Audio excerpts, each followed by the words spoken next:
Исәнмесез, хәерле көн. Ассаламу алейкум, хөрмәтле телевизор караучылар. Эфирда фикер тапшыруы. Без әлеге студияда үзебезгә күркәм фикердәшләр эзлибез. Кунаклар тапшыруыбызга үз фикерләре белән киләләр, аннан өйләренә үз фикерләре белән кайтып китә алырлармы? Моны без хәзер бүген монда шушы тапшыруда беләчәкбез насыйп булса. Бүген тапшыруда катнашалар. Дини карашны тәкъдим итә мөхтәрәм имамыбыз, Мәркәзебезнең Рахматулла мәчете имам хатибы Рөстәм хәзрәт Ясауиев. Ассаламу алейкум ва рахматуллаһи ва баракатуху хәзрәт. Ва алейкум ассалам ва рахматуллаһи ва баракатуху. Дөньяви карашны тәкъдим итә яраткан мәшһүр җырчыбыз, Татарстанның халык артисты Рәсим абый Низамов. Хәерле көн, Рәсим абый. Хәерле көннәр. Ассаламу алейкум. Инде без тапшыруыбызны гади генә сораудан башлап җибәрергә күнеккән. Кәефләрегез ничек, хөрмәтле кунаклар? Рәсим абый. Кәефләр һәрвакыт Аллаһка шөкер дип әйтергә кирәктер, чөнки кәеф бүген менә яз башланып килә бит, менә шушы яз инде тернәкләрне учыры. Менә шушы җылылык күңелгә ниндидер дәрт алып килә торган чор. Шуңа күрә менә яз фасылындарак кәефләр дә Аллаһка шөкер. Тагын бит әле диндә дә әйтелә, хәзрәт, бүгенге көнгә исән-сау уяндыңмы, шөкер ит. Әлхәмдүлилләh, һәр уянган иртәгә шөкер итәбез, шөкранә кылабыз. Күзләребез күрә, кулакларыбыз ишетә, аяк кулларыбыз исән-сау. Бик шатланып торабыз иртән, әлхәмдүлилләh. Сездә кәефләр яхшы, хәзрәт. Кәефләр яхшы, Рамазанга әзерләнәбез. Безнең Шәгъбан ае бит инде хәзер, әлхәмдүлилләh. Рамазан ае ул безнең урып җыю вакыты шикелле бик җаваплы булган дин әһелләре өчен мәхәлләне оештыра торган, халыкка вагыз насихат җиткерә торган мәчеттә кичләрен инде ифтарлар уздырып, 100-200 кеше килеп тәравих намазлары укый торган вакытыбыз, иншаллах. Аллаһка шөкер, шушындый күтәренке ноктада без тапшыруыбызның беренче өлешенә, танышу өлешенә күчәбез. Танышу өлешен башлап җибәрәбез.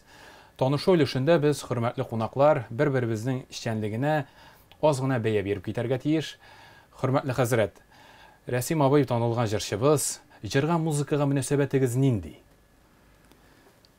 Рәсим әфәнде белән инде беренче мәртәбә очрашканыбыз бардыр. Барыбер ниндидер мәҗлесләр, ниндидер җыеннар була бит татар милли мөхитебездә дип әйтик. Гомумән безнең халык сер түгел, моңлы халык. Һәм Аллаһ Тәгалә безнең халыкка күрәсең гасырлар дәвамында төрле сынауларны, авырлыкларны биргән.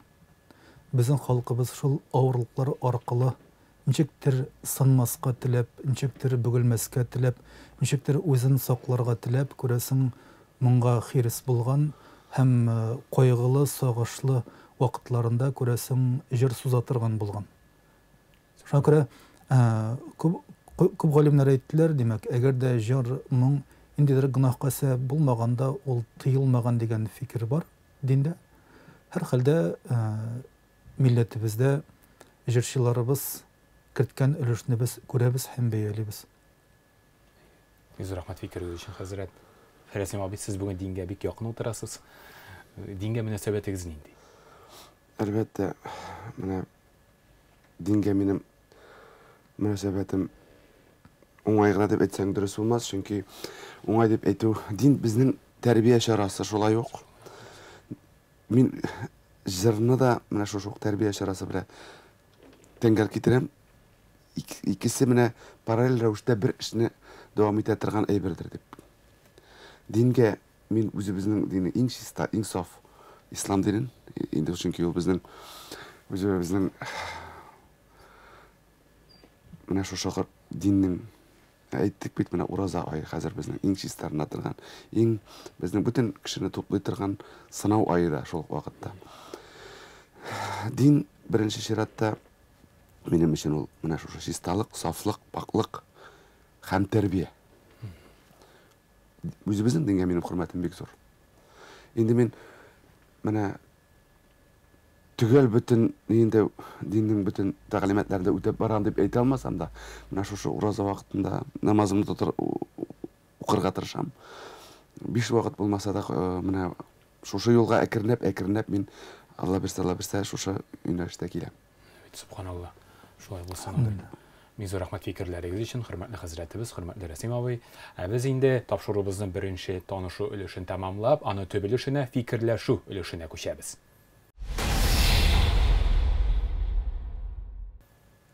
Фикерләшү өлешен башлап җибәрәбез.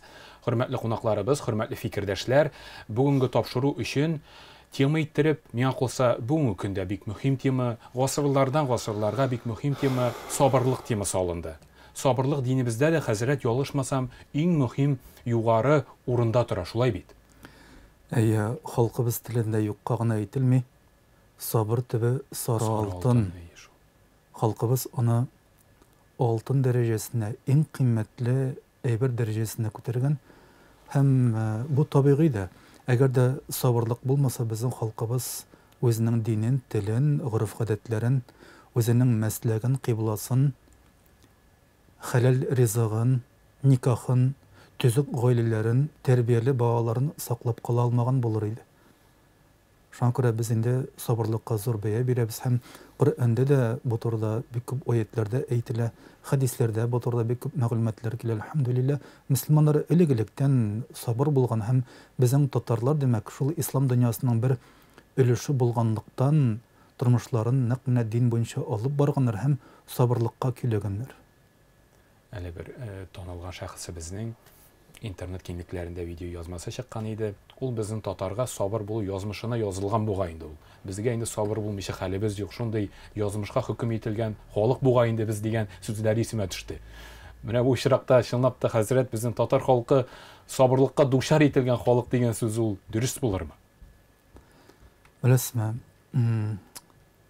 күп галимнәр әйттеләр, сабырлык кайгы хәсрәт килгәннең беренче мизгелендә бигрәк тә нык беленер диделәр. Беренче вакытта авыр, аннан соң күнегәсең. Һәм икенче яктан караганда Аллаһ Тәгалә әйтә: "Лaqad халакнал инсана фи кабад", ягъни без адам баласын төрле борчулар, кайгылар эчендә бар иттек ди. Ягъни адам булып калу өчен кешегә, димәк, сынаулар кирәк. Әгәр дә сынаулар булмаса, әгәр дә әрнүләр, авыр тынулар, әйтик, авырулар булмаса, адам баласы бик тиз бузылырга сәләтле. Һәм күрәбез, инде тормыш нык җитеш булганда артыгын сикереп, димәк, хәтта балалары, оныклары наркоман булып, эч кешегә әверелгәннәрне, ягъни тормышның рәхәтенә, ләззәтенә чыдый алмаганнарын да күрәбез. Шуңа күрә адам баласына Аллаһ Тәгалә табигатына хас итеп биргән, димәк, бераз авырлык, бераз борчуларны, һәм адам баласы сабыр иткәндә, билгеле, ул ныгый, ул чын адам баласына әверелә, чын адамлыгын, кешелеген саклый, иншалла. Biz рәхмәт хәзрәтегез җавабыгыз өчен. Рәсим абый, көчле рухлылар гына максатларына ирешә ала, түземнәр генә бәхеткә лаек дип язып калдырган танылган язучыбыз Фәнис ага Яруллин. Шулай да кешегә бүген ничек сабыр булырга икән? Күнекмәләре бармы? Күнекмәләре бар дип, менә моны гына күнекмә, менә булай эшләсәң, менә булай эшләсәң, шулай эшләсәң, сабыр булып була дип кенә әйтеп булмый торгандыр. Менә хәзрәт әйтеп китте, тапшырыбыз барышында бит үзең дә әйләс әйтеп киттең, безнең татарга хастыр инде ул сабыр булу дип. Аллаһ Тәгалә бит санауны бирә, сабыр булганнарга гына. Күтәрә алмаслыкны бирмәй бит. Күтәрә алганнарга гына бирә.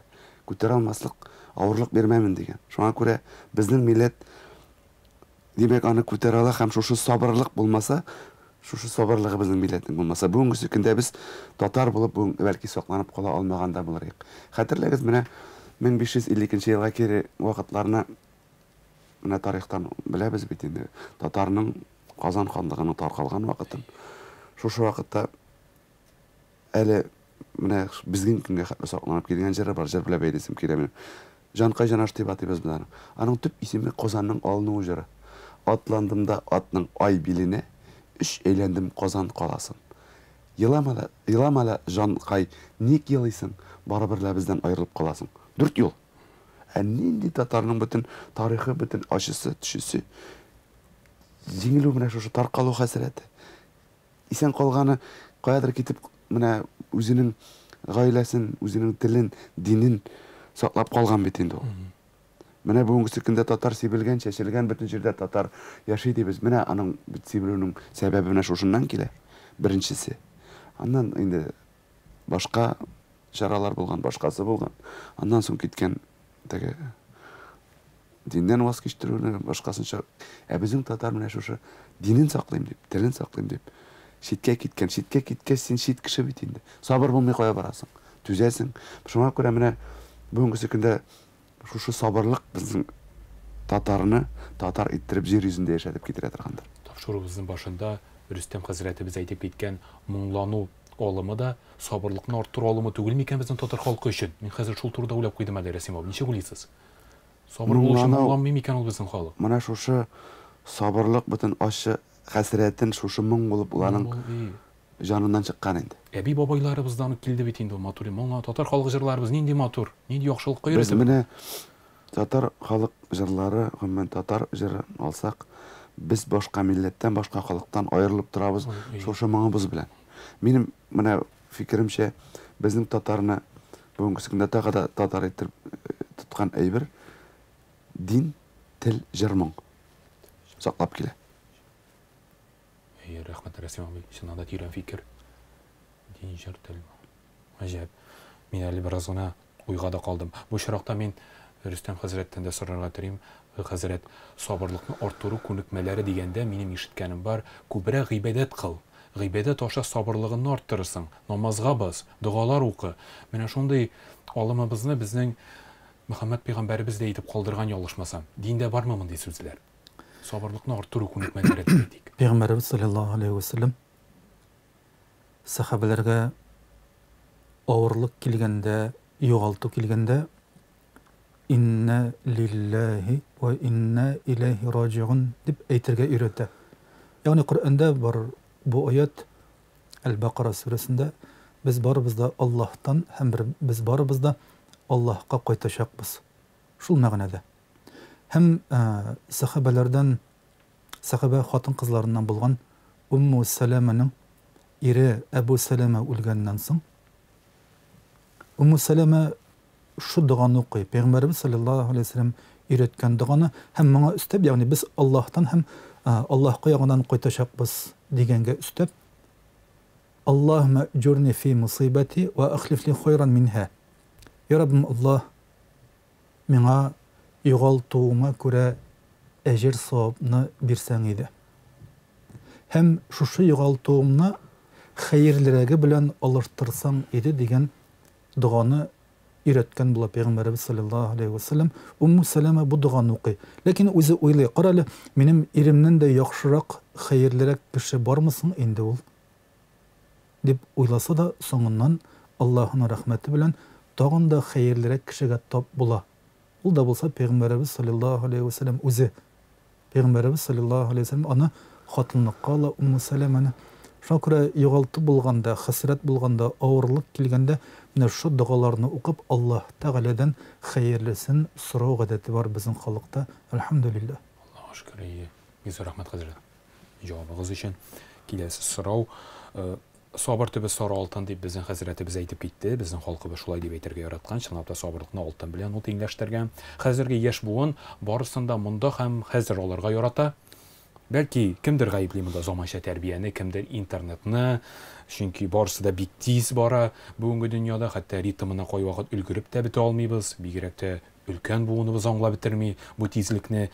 Сабырлыкның иң мөһим компонент булып калуын, булуын хәзерге яшь буынга ничек аңлатып бетергә икән, Рәсим абый? Сез ата кеше шулай ук. Шуннан да менә бүгенге көндә тизлек бик көчле. Бик көчле шул, чынлап та. Информация менә секунда, минута белән килеп җитә. Теләгән әйбереңне хәзер табасың. Һәрбер кесәсендә, хәзер һәрбер бала чаганың әйтик кесәсендә шушы телефон. Ул дөрес информация да алырга мөмкин, киресен дә алырга мөмкин, анда яхшылыктан ачарлыкка булырга мөмкин. Шуңа күрә сабырлык менә бүгенге көндә чыннан да менә шушы тизлек тә яшьләрне бәлки сабырлыктан бераз читләштерә торгандыр. Менә мәктәптә укырга, белем алырга дигәндә күбрәк дәрес хәзерләргә дигәндә шушы балаларга карасаң да, алар тизрәк компьютер, телефон эзли башлый, үзенә кирәк әйберне. Башын эшләткәнче ул Тиз генә җыя. Шуңа күрә безнең буын теге бәхетле буын булгандыр дип саныйм мин хәзердә. Менә шушы әйбер булмаган. Безгә уйларга, фикерләргә, укырга күбрәк мөмкинлек булган. Менә шушы чаралар булмаган безнең интернет, компьютер дигән әйбер. Булса, безнең чорда да бәлки шул булган булса, ул чорда. Шулай ук бәлки булган булыр иде. Ну, барыбер дә менә шушы сабырлыкны, түземлекне, менә шушы аларга түзергә кирәк бит. Укырга, аларның әле бүгенге көндә яшьләр балаларны әйтәм әле бала чагадан башлап, аларның бөтен эше мәктәптә уку, белем алу. Шушыны аңлатырга, шушыны төшендерергә, сабыр булырга. Аннан соң сабырлыктан, шушы сабырлыкны узсаң, белемең бар, сиңа җиңеллек киләчәк дигәнне. Менә шушыны без өйрәтергә, балаларга шушыны аңлатырга тиешбездер дәдер. Бу тәрбия инде йорттан өйрән һәм мәктәптән. Әлбәттә, менә аннан соң инде тәрбиялек шушы безнең дин белән бәйләнгән. Аларны кичкенәдән барыбер аларның әле хәтерләр әйбәт башлар эшли. Шушы кичкенәдән үк дини дугаларны өйрәтә башлау, ятларга менә шушыларны өйрәтә башлау, намазның дугаларын өйрәтә башлау әлбәттә кирәк. Әлбәттә килешәм. Хәзрәт, сез дә ота кеше шулай бит. Дин әһле бу проблеманы ничек күрәсез? Хәзерге яшьләр тизлеккә ияләшеп киләләр. Монда һәм хәзер барысында аларга телиләр. Сез сабырлыкка ничек өйрәтәсез бүгенге яшь буыныгызны, балаларыгызны? Бу сорауны мин беренче кисәккә бүлеп карардым. Бердән яшь кеше табигый ки бабай әбиләр кебек әкрен йөрмәс инде. Бераз шабар, бераз җитезрәк булырга тырышыр. Һәм аның хәерле ягы да бар. Хәзрәти Гомәр урамда әкрен генә бара торган егетләрнең артына төртә торган булган. Тизрәк бар дип. Ягъни син яшь кеше, син җигәрлек, Алла Тәгалә сиңа көч биргән. Нишләп әле бик әкрен генә теге үзеңне күрсәтергә теләп, шулай итеп йөрисең. Син димәк вазифаң бар, шуңа ашык үтә, димәк гаиләң каршында, әтиәнең каршында, укуың бар, хезмәтең бар, шуларга чап, йөгер, димәк кәсеп ит. Ул күзлектән караганда, димәк, мен уйлыйм, җитезлек килешәдер дип. Чөнки ир-егетләр элек-электән ират булган бит инде, шулай бит. Гаиләдә бер эш аты булган, эш аты да әгәр дә чапмаса, кем чаба инде? Бу эш күзлегеннән караганда. Кайгы хәсрәт килгәндә, авырлык килгәндә, сынау килгәндә, мин яшьләргә кинәт кенә кабынып китеп, яки уйламыйча, фикерләмичә тиз генә нәтиҗә ясап, димәк, шундук эшкә күчәргә киңәш бирмәс идем. Бераз уйларга, фикерләргә, ярсуны бераз басарга, бераз тынычланырга. Пәйгамбәрбез саллаллаһу алейхи ва саллям да әйтте, әгәр дә ачуың килә икән, димәк, син басып торасың икән, утырып тор. Әгәр дә утырган халәттә дә, димәк, синең ачуың басылмаган икән, син бераз ятып тор. Һәм хәдисләрдә килә, димәк, утны фақат сугына сөндерер, ялкынны, шуның кебек бераз юынып алып, әйтик, салкын душ астында булып, бераз yüzеп чыгып, әйтик, елгага кирип, инешкә кирип, кыйынып алып, бераз үзеңне табигый халәтеңә китергәннән соң гына, димәк, бераз тынычлангыч кына, димәк, уйлап хәл итәргә кирәк кайбер мәсьәләләрне. Менә, димәк, бу сорауны беренчегә бүлеп карау бәлки хәерлерәктер. Һәм сер түгел, яшьләр әйе кабынып китә, бер-берсен начар сүз дә әйтә, гаиләдә булсын, әти-әнигә карата булсын, әйтик, мәктәптә булсын, яки уку йортларында булсын, хезмәттә булсын, урамда уйнаганда булсын, яшь кына теге яшь әтәчләрне күрәбез инде, бер-берсенә әйтик, кизәнгәннәрен, бер-берсенә каршы чыкканнарын. Монда инде билгеле сабырлык турында сөйләү урынында. Ягъни проблеманы булай гына хәл итеп булмый. Бераз уйларга кирәк, утырып, димәк, көндәшең белән, сиңа каршы килгән кеше белән маңгайга маңгай тирешеп кенә, димәк, ул хәл ителми. Киресенчә, ике дус яки ике туган, ике якын кеше үзара сүзешеп, талашып, әрләшеп, көчләрен генә бетерәләр дә, хәлләре бетә, кирәк вазифа өчен, кирәк хезмәт өчен, гаилә өчен, тормыш өчен хәлләре калмый. Наша күрә инде мондай очракта билгеле сабырлык кирәк һәм әйтик, берен кай вакытта юл кую кирәк, авызга су капкан кебек дәшми тору кирәк. Менә бер-береңә димәк хөрмәт, ихтирам кирәк инде. Шуны югалтмаска кирәк. Зур рәхмәт, хәзрәт. Сез ата кеше буларак балаларыгызны ничек сабыр булырга өйрәтәсез? Серләрегез белән уртаклашып итсәгез. Мин бер нәрсә әйтәм, сорау бирәм. Менә сиңа килгән бу кайгы, бу авырлык, бу дөньяныкымы, әллә ахирәтнекеме? Ягъни дөньяңны нәрсә булса югалтдыңмы син, әллә ахирәтнекен югалтдыңмы? Дөньяңны югалган булса кайгырма, Алла Тәала дөньяны бирер. Ахирәтне югалтсаң кайгыр, ахирәтне яңадан, димәк, ахирәт өчен кылырга кирәк булган гамәлне кайтарып булмый яңадан.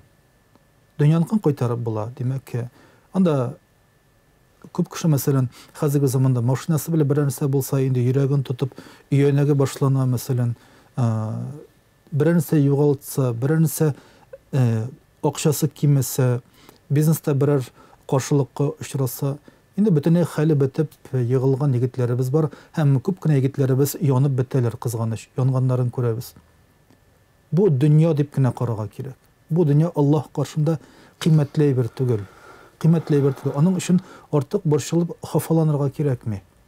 Аллаһ белән араңны төзәтсәң, Алла Тәала дөньялыгыңны кайтарыр.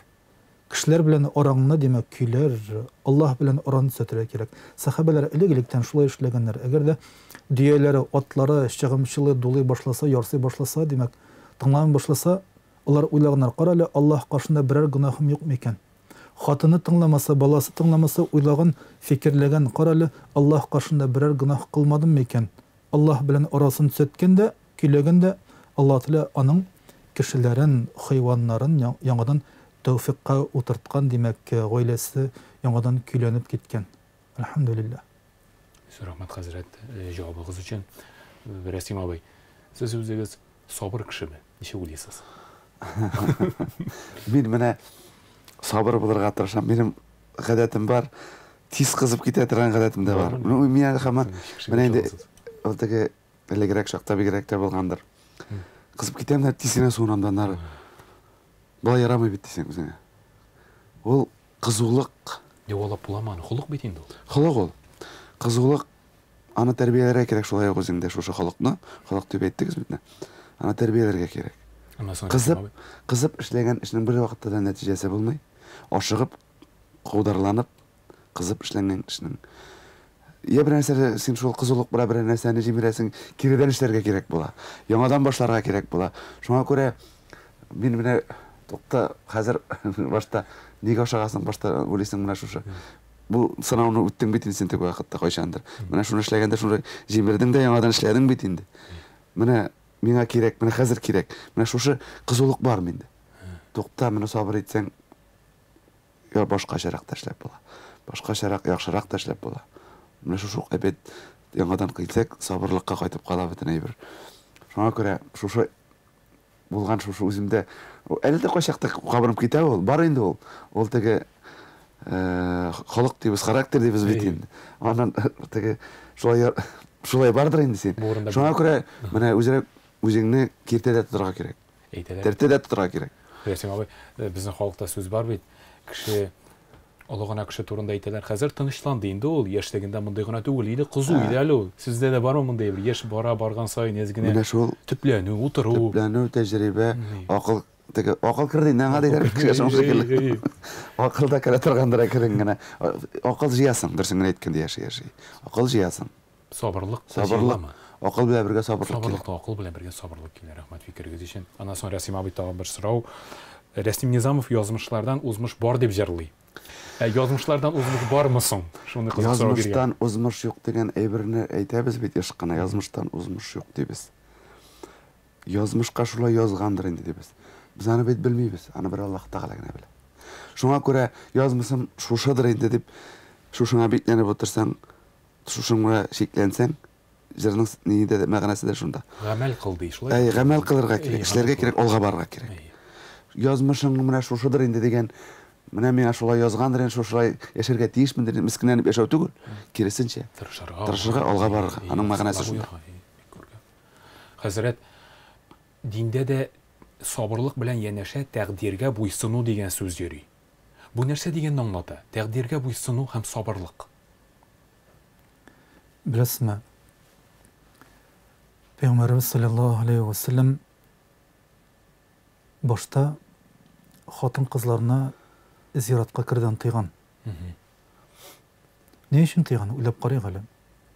Çünkü cahiliyet zamanında hatın kızlar yaşqına bozlap, şeşlerin yılqı qışqırıp, aqırıp, yılı tırgan gadetleri bulgan.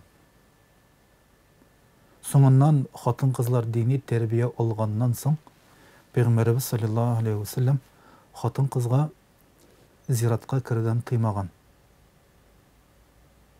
Demek endi meyit uzatkan vakıtta bizde ilegilikten hatın kızlar ziyaretka barmadı. Manda indi hadisler kile demek hatın kızga jinaza namazında ölüş yok degen hadisler var. Her halde bu koygılı, hasretli vakıtta bu vazifani ilegilikten irler başkargan. Hatın kızlar yılasa da olar sabırlık bilen yılagan. Peygamberimiz sallallahu aleyhi ve sellem malayı İbrahim ulgan vakitta güzelna getirek yaş kine balansın yoğaltıp eti kişinin gözünden yaşlar iriksizden yaşlar ağa da ağa hem kişiler gajeplenler ya Resulullah sen bir özün yılavını tıygan idin jinaza vakitinde etik kimdir ulgan kimdir yoğaltkan vakitta Peygamberimiz sallallahu aleyhi ve sellem göz yaşını anın tuqtatıp bulmaz diye. Bu da tıyılmaz. Lakin tıyılı münəmınsı deyip tilge türtüp kürsete. Tiline türtüp kürsete. Demek tilesense söylüyor. Ya Rabbim bizne kimge kaldırdın indi. Harap bulduk bit indi. Nerse işler biz indi. Yani mine bulay ettirip bunday sözleri bilen Allah Teala'ga til tiş tidiri tıyılgan şeriatta. Rizık berişi Allah Teala. Sağlık berişi Allah Teala. Nindegine açlık, nindegine ağır yıllarda da halkımız isen kılgan elhamdülillah. Indi şirgen berenge aşap şundan nersedir pişirip nindedir Alabutadan aytik bizim halk hazırki buğun kurmegen, bilmegen Alabutanı şehirde yaşlar anın nerse eken bilmedi ebetinde. Ninde bilen eken şundan halkımız şularına aşap isen kılgan hem halkımız bir de Allah'a tiltiş tidirmegen. Elhamdülillah. Şul turda siz bara demek. Allah Teala bergen yazmışını biz kabul etebіз. Biz şanabız. Ana karında bulganda sabı %20 günlük 4 aylık bulgan vakitte ferişte kile canı ürüle şul vakitte takdiri yazmışı yazıla biz buna şanabız iman getireriz. Vel kaderi hayrihi ve şerrihi minallahi Teala yani takdirinin yakşısı da yamanı da Allah'tan buluğuna iman getirdik deyip eytebіз. Elhamdülillah. Lakin turmuşta adam balası kesip ituvi, hizmet kılıvi bu da takdir. Hazreti Ömer radıyallahu anhu halkına Şam'a bargan vakitte bir avulda çuma, tağın hastalığı var deyip etkenler, epidemiya var deyip etkenler. Hazreti Ömer kişilerini şitke alıp etken. Soraganlar, ya Ömer sen takdirden koşasın Allah. Yok keresince Allah'ın takdirine baram deyip cevap kaytargan. Yani bayağına aytildi Resim Efendi tarafından kul kuşurup endi biz ulabız bitebіз deyip borçılıp başka kum sebep oturudan bir mağana yok. Özün hareket kılırga gerek. Hareket kılırga gerek. Allah Teala hareket kılganını süye yarata. Allah Teala dua kılganını yarata. Endi dua bilen, ezgi amel bilen biz endi Allah Teala'dan endi rizqımızın kengaytuğun sırrı alabız aytık. Köpmedir nimetler sırrı alabız. Hem Ramazan ayında bigrek de endi demek dualarımız kabul bulgan bigrek de kadir kişilerinde biz Allah karşısında dualar kılıp endi köpmedir Allah'ın nimetlerin dünya için, ahiret için sırrı alabız inşallah. Biz rahmet Hazret. Cevabınız için Resim abi sabır bulup tuğan kişilerde bulamı? Ana dep aytып bolam ekendir sen aytkanda sabır bulup tuğan dep. Ana biz әле тугашта sabırmı tөгülmü ekenen bilmeybiz. Gimnar aşağıda topşırıla deyip işitkenim var. Manın enisi bik sabır indi. Bik sabır kişi bu. Belki olay kile turgandır. Kirisinçe de bulurga mümkün bit. Bunun etisi enisi de Нинди сабыр кешеләр, кара нинди бала кемгә ошаган булган. Ансы да кирсенчә дә булырга мөмкин. Шуңа күрә бала туып, теле ачылып, дип йөри башлап, менә әле балалар бакчасыннан мәктәпкә килгән чирактан соң гына белә башлыйбыздыр. Сабырмы, түгелме? Шөпшелек бала бит инде әйтәбез, бу шөпшә бигрәк сабырсыз дип әйтәбез бит инде. Ну балачага хас әйбер. Ну балачага бигрәк тә теге ниндидер бер юмылган бер җирдә утырган баланы булса, киресенчә уйлый башлыйбыз бит әле. Бигрәк хәрәкәтсез бу бала, бигрәк моның теге русча әйтсәк развитиесе юк. Нишләп бала икән дип борчыла да башлыйбыз. Андый бала күрсәк. Киресенчә бала кичкенә чагында ул шук булырга да тиештер инде. Андый бала үсә шушы сабырлыкка өйрәнә торгандыр әкрен генә. Әтиәнисе өйрәтү нәтиҗәсендә дә икенче якта бар бит аннары теге кайбер илләрдә мәсәлән Япониядә әйтәләр, баланы тыймыйлар бөтенләй. Менә без әйтәбез бит инде. Менә моны ярамый, моны ярый. Бала эшләргә ярамый, шулай итеп өйрәтеп бездә шушындый тәрбия бит. Гомумән ничәдер эшкә хәтләләрдә бернинди тыю юк. Бала нәрсәтләсә шуны эшли. Анысы минем әле ишеткәнем бар, ни хәзрәт бу урында тиз генә сездән сорап куйм. 7 яшькә кадәр исламда баланы тыярга ярамый, ярамый дигән сүз әйтергә ярамый дигән канун ишеткәнем бар. Бу хакмы? Кичкенә балага нәрсә хәләл, нәрсә харам, нәрсә яхшы, нинди гамәлне кылу гынах икәнлеген аңлату яхшы. Кичкенәдән өйрәнеп белеп, монсы ак, монсы кара, монсы пешерә, монсы яндыра, монсы суыта. Ялгышлык кылмас өчен. Инде 7 яшьтән намазга бастыра башлагыз дигән сүз, ул инде артык ирексезләмәгез, бәлки күнектерергә өйрәтегез. Үзегезнең арттан ияртеп, димәк, әкренләп намазга баса башласын. Инде катырак булуыгыз балага 10 яшь тулганнан соң дип әйтелә инде. Суктырыгыз 10 яшь тулгач. Әгәр дә кирленсә, әгәр дә үз сүзле булса, мәсәлән, үҗәт булса. Хәзрәт анасы бездә коеш тәрбиясе культурасы да бар бит әле. Коеш дидерергә ярыймы баланга тәрбия йөзеннән? Рәсим абый да сездән башлыйгы. Фикергез бар. Коеш талчыбыгы дигән әйбер ул әйбер бар. Әтиәләрдән килә бит. Элек бит инде менә элек дип әйткән, менә минем шыр дип кенә түгел, миннән алдагы әтиләр, безнең ярышчы, һәрбер гаиләдә кимендә 5 бала, 6-7 бала үскән. Анда шыбыксыз да, кайырсыз да бәлки булмагандыр, бөтенесен дә тыңлатып, һәрберсенә ярап, һәрберсен сүз белән генә җитешеп тә бетмәгәндер. Эше, хезмәте дә күп булган бит кешенең. Ул талчыбык дигән беренчедән ул тәрбия чарасына дип карыйм. Ну, кемгә дә булса бәлки берсенә белер өчен, күрсәтер өчен, кичкенәләрен аңлатыр өчен әз генә булгандыр, тиеп тә алуда. Чөнки аның бит икенче максаты. Ул тегеләре дә күрә кичкенәләре. Димәк, олысы да сизә моның нәрсә икәнен. Аның шушы олысы кичкенәләрен өйрәтә башлый бит аннары. Талчыбыгының тәмен, кайышның тәмен. Шуңа күрә ул тәрбия чарасының тәрбиянең бер чарасы дип тә саныйм мин моны. Күркәм инде. Бер асыл чара. Хәзрәт, әтиәнигә балаларына кул күтәрергә ярый дисәк, бик каты булыр инде. Менә шундый тәрбия чаралары күрергә ярыймы? Коеш, талчыбык дигәндәй безнең халкыбызда бар бит, электән килгән. Бөтен гавам халкы бит мәдрәсәдә укымаган. Бөтен гавам халкында әйтик, Лукман Хаким үзенең малаена нәрсә әйткән, Коръәндә Лукман сүрәсендә аятлар бар. Бөтен кешене бит аннан соң хикмәт белән тәрбия кылып бетереп булмый. Әтиәнинең кызып киткән вакытлары була. Әтиәни тере кеше бит инде. Әтиәнинең борчылган, кайгырган, бөтен тырышлыгын, көнен, төнен кызганмыйча, бөтен вакытын үзен баласына багышлаган дип әйтик инде, әтиәннәрне беләбез. Инде шуннан соң да бала инде рәхмәт әйтмәсә, бала инде әти-әнигә карышса, бала инде әти-әнинең кыйммәтен белмәсә, тупас булса, дырфа булса, яманлык эшләсә һаман да әти-әни билгеле нәрсә эшләсен? Әгәр дә сүз белән генә тыңламаса, билгеле шул авыл җирендә элек талчыгы булгандыр инде. Әти-әни дә катырак ысулларны эзли башлый, табигый нәрсә инде. Шуңа күрә, ләкин моның бер чиге бар, димәк, җәрәхәтләп, начарлык белән, монда теге изү сүзен кулланырга ярамый, изү төшенчәсе булмасын. Булай җиңелчә генә, димәк, сабак сабақ рәвешендә генә мөмкин. Һәм еш кына тал чыбыклары битендә алар матчага кыстырылып куелган, һәм кай вакытта аннан бер дә алынмаган. Кай вакытта. Һәм әниләре күрсәтә торган булган балалар, әнә карагыз, атагыз кайта хәзер, атагыздан эләгә.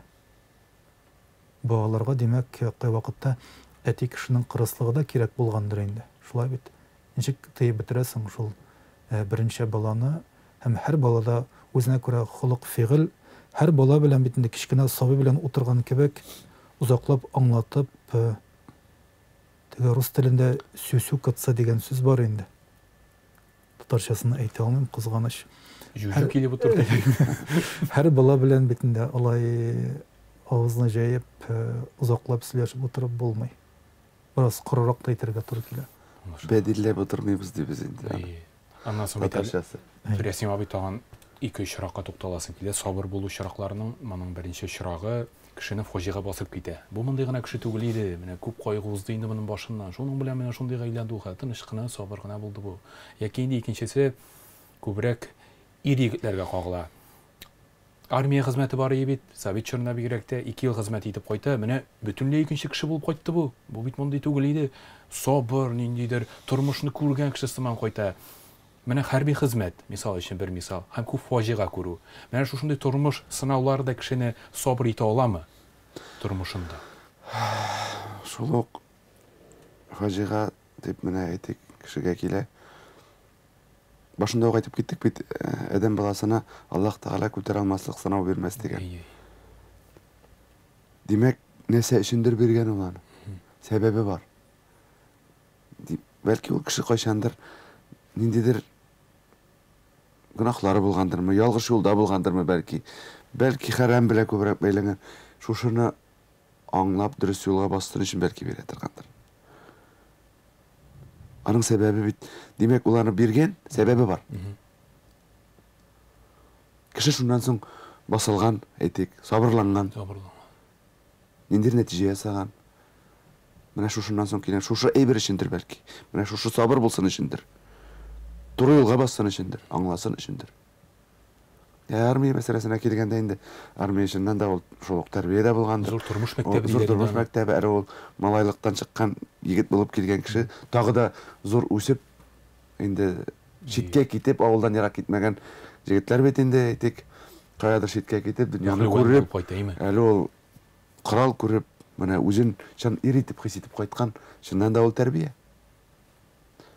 Димәк, ниндидер шушындай тәрбия культуралары да кирәк безнең халкыбызга. Әлбәттә, кирәк. Бүгенге көндә бигрәк тә бит менә заманның күрәбез бүгенге көн чорны. Бүген дә бигрәк тә безгә сабырлык кирәк. Һәрбер гаиләгә булмаса да, күп гаиләләргә менә авырлыклар килә бүген. Ирләрен, улларын югалткан гаиләләр. Аларга менә Аллаһ Тәгалә сабырлык бирсен дип телибез. Бу менә шушы тынычсызлык инде дөньяда тизрәк бетсен дип һәммәбез дә тели. Һәрбер теләк теләгәндә, һәрбер намазда, сәҗдә кылганда, дуа кылганда, һәрбер кеше шушыны теләргә һәрберебез телибез. Димәк, иң беренче ратта инде безнең татарга әйтеп киттек бит сабырлык, сабырлык, сабырлык дип аны 3 тапкыр әйтелгән. Шуңа күрә менә шушы сабыр төбе сары алтын дип башладык. Шуннан да сабыр төбе. Шушы матур нуктада фикерләшү өлешен тапшыруыбызның төп өлешен тәмамлап, ахыргы өлешкә, нәтиҗә өлешенә күчәбез. Нәтиҗә өлешен башлап җибәрәбез. Рәсим абый, беренче сездән бүгенге фикерләшүебезгә нәтиҗә ясавыгызны теләр идем. Фикерләшүебез нәтиҗәле булды дип саныйсызмы? Әлбәттә, нәтиҗәле булды дип саныйм. Чөнки мен дөньяви яктан күбрәк күрсәм дә, дини яктан бәлки әле минем белемнәрем җитеп бетми торгандыр. Мен дә үземә өчен дә барыбер ниндидер яңалык алдым дип әйтер идем. Аннан соң бу менә шушындый очрашулар, менә шушындый булулар бик зур кирәкле әйбер. Инде шулай саныйм. Менә вагаз тыңлаган соң кешенең фикере үзгәрә шуннан да. Монда күбесенчә әле хәзрәтнең вагаз формасында булды күп әйбер. Аннан соң Минем үземнең дә кызыксынуым бар. Менә булай булган моңа безнең Коръән дин ничек җавап бирә? Мин шушы әйберне хәзрәтләрдән күп вакыт сорау белән җавап алам андый әйберләргә дә. Шуннан да менә шушы безнең тормыш белән дин бәйләнеп барырга тиеш. Менә менә дин ничек җавап бирә? Менә бу шулай булган. Диндә аңа нинди җавап бар? Коръән ничек җавап бирә моңа? Шушы әйбер барырга тиеш. Мин моңа һаман менә хәзрәтләр белән мәчеттә күрешкән, очрашкан саен үземә ниндидер бер яңалык, җылылык алып кайтасың. Шуннан да бу тапшырулар менә мондый тапшырулар күбрәк булсын. Менә шушы кыздыр телевидениесендә булсын, һәм башка күбрәк тә ешрак та мондый очрашулар булсын дип мин телисем килә. Безнең инде бүгенге тапшыруыбызга biz bilgən иң тыйнак, иң гыйлемле хәзрәтләребезнең берсе Рөстәм хәзрәт Ясауиев килде. Хәзрәт, сездән дә ахыргы нәтиҗәне сорар идек тапшыруыбызга инде төгәлләп нокта ясавыгызны, фикерләшүебез сезгә ничек тоелды? Җәмәгать, шул фикерне әйтеп үтәсем килә. Безнең татар соңгы халык санын исәпләү нәтиҗәләре буенча күрәбез 600 мең кешесен югалтты дигән мәгълүматлар булды. Алла Тәгалә белә, бәлки кемгәдер барып җитмәгәндер, кемдер бәлки язылмыша калган. Хикмәт анда түгел. Хикмәт шунда ки татар халкы үз телен югалтып бара. Күп гаиләләргә әйтик никахка исем кушырга барабыз. Орта буын, өлкән буын белән татарча без аралаша алабыз, әлхәмдүлилләh. Яшь буын, яшь үсмерләр, балалар инде Оскарак төшкән сайын, балалар кичерәк булган сайын рус телендә сөйләшүчеләр күбрәк. Һәм без сөйләгәнне алар ләммин бер сүз аңламый кайберләре. Монда үз фикерендә кала белү өчен, татар булып, мөселман булып кала белү өчен, монда инде иман ныклыгы кирәк бердән. Сабырлык кирәк, шыдамлык кирәк. Инде төрле